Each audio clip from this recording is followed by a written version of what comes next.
Hello প্রিয়, চলে এসেছি আপনাকে টেপের মা। আজকা রানবো লেটকা খিচুড়ি। এর জন্য নিমু 4-5 পদের ডাল, তারপর নিমু পোলার চাল, এগুলো সব সুন্দর করে ধুইয়া একলগে কইরা, ওই যে কোরবানির ঈদের দিন রাঁধছিলাম গরুর মাংস, এর মধ্যে যে জুরা জারি তেল তুলা আছিল হেটার ভিতরে সুন্দর কইরা ডাইল্লা দিমু। ডাইল্লা দিয়া মাটির চুলার ভিতরে আজকে খিচুড়ি রানবো, সেই চুলার মধ্যে বহাই দিমু।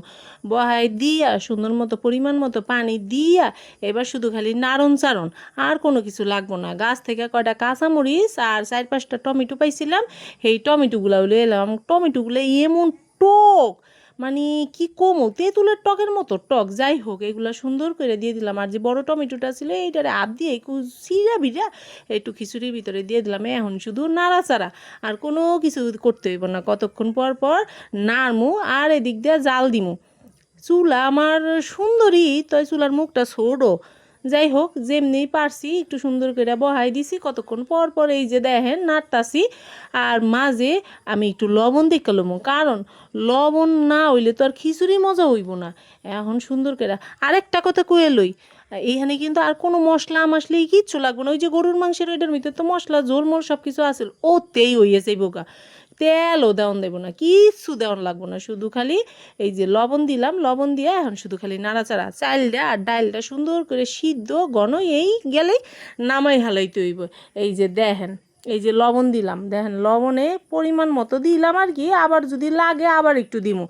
এখন শুধু খালি নাড়াচাড়া দিমু, একটু নিচে লাগিয়া জায়গা তা আর কি করা। একটু পরপর ডাকনা উঠাইছি আর নাড়ছি, ডাকনা উঠাইছি আর নাড়ছি। ওই যে দেখেন আগুন যে জরা ধরছে, প্রথমে না ধরতে চায় নাই, ভিজা ছিল চুলাটা। অনেক কষ্ট করে লাকড়ি লুকড়ি দিয়া তেনা তুনা এই প্লাস্টিক মাস্টিক দিয়া আগুনটা ভালো করে জ্বলাইয়া জাল দিছে। এবার তুফান জাল বাইরিছে, দেখেন কি ধোঁয়া। এখন যে জাল বাইরিছে, যে ধোঁয়া উঠতেছে, আর বেশিক্ষণ লাগবো না, আর হয়তো বা 10 থেকে 12 মিনিট রানলেই আমার খিচুড়ি হয়ে যাইব গা। দেখেন আবার ডাইকা দিলাম এই খিচুড়ি। আমার বাপে খুব খিচুড়ি পছন্দ করে, আমরা দুই বইনও খুব খিচুড়ি পছন্দ করি। আমার মা খিচুড়ি পছন্দ করে না। আমার দাদি রে খিচুড়ি দিতাম, আমার দাদিও ছিল জমিদারের মাইয়া। হ্যাঁ রে, খিচুড়ি দিতে কইলে আমি কি খিচুড়ি খাইনি?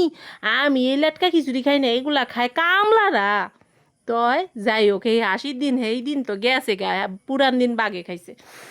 যাই হোক, এই যে দেখেন আমার কি সুন্দর রং হয়েছে, আমার খিচুড়ি স্বাদ হয়েছে, আর বাসনাটা যা বাইরিছে না, এই আর কি কমু। এই যে রান্ধন প্রায় আমার শেষ, এখন শুধু খালি ডাইলা গড়ে লইয়া যাবো। এখন ঘরে লইয়া যায় প্লেটের মধ্যে করে শুধু খালি বাইরা পরিবেশন করমু, করলেই শেষ। দেখেন কি রঙের কালার গো, ইস। লইয়া আহেন পিওরা, প্লেট লইয়া আহেন। খিচুড়ি দেই এক থাল খাইয়া দেখেন আমগো দেশে লেটকা খিচুড়ি। লগে ওই যে আমার গাছের পাকনা মরিচও আছে। রান্ধন আমার শেষ, সোনার বাংলাদেশ। কি সুন্দর হয়েছে গো পিওরা আমার খিচুড়ি।